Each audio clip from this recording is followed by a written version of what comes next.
les précédents orateurs nous permettent de faire chacun de plus en plus court, puisque tout a été dit. Donc, c'est l'occasion pour moi, mesdames, messieurs, chers collègues, madame la présidente, de vous souhaiter bien entendu une nouvelle année. Et vous souhaitant la nouvelle année, on aurait envie de dire uniquement de belles choses, mais c'est difficile de se souhaiter dans la période de bons vœux en n'ayant pas la gravité du moment, la gravité de la situation que Dominique Lefebvre a rappelée, la gravité du moment que vit notre pays.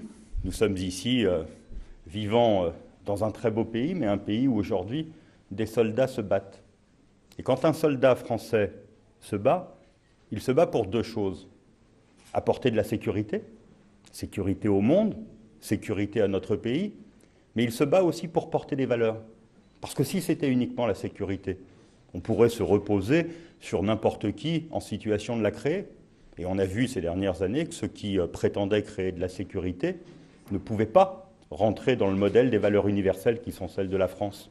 Rentrer dans les modèles qui sont ceux pour nous permettant de mettre l'être humain au centre, permettant de respecter chacun, quelle que soit sa pensée, quelles que soient ses activités, quelle que soit, en gros, l'émancipation de chaque individu. Et donc, quand un soldat français se bat, il se bat pour ces deux éléments, la sécurité du monde et de son pays et les valeurs de son pays.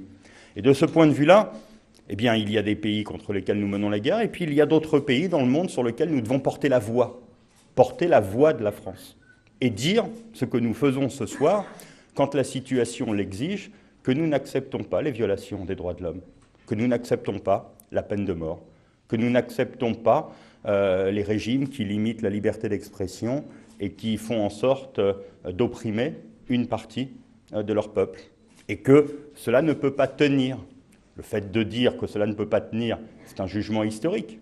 Ce n'est pas une mise en cause de ce qu'ils font, c'est simplement dire que ces régimes, dans le temps, ne peuvent pas, parce que la démocratie l'emportera et devra l'emporter, parce que les peuples sont toujours plus forts que ces systèmes. Et donc c'est ce que nous rappelons en tant que Français dans ces moments où nous nous disons les bons vœux.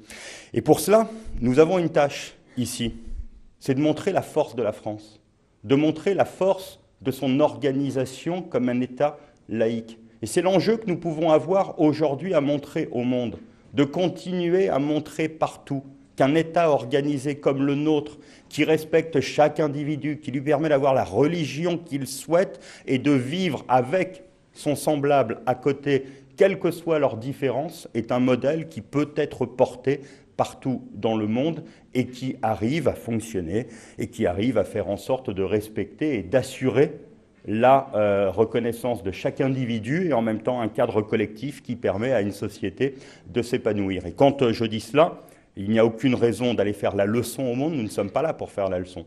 Nous sommes là simplement pour dire que la base pour nous, c'est le respect de l'homme et le respect de chaque individu.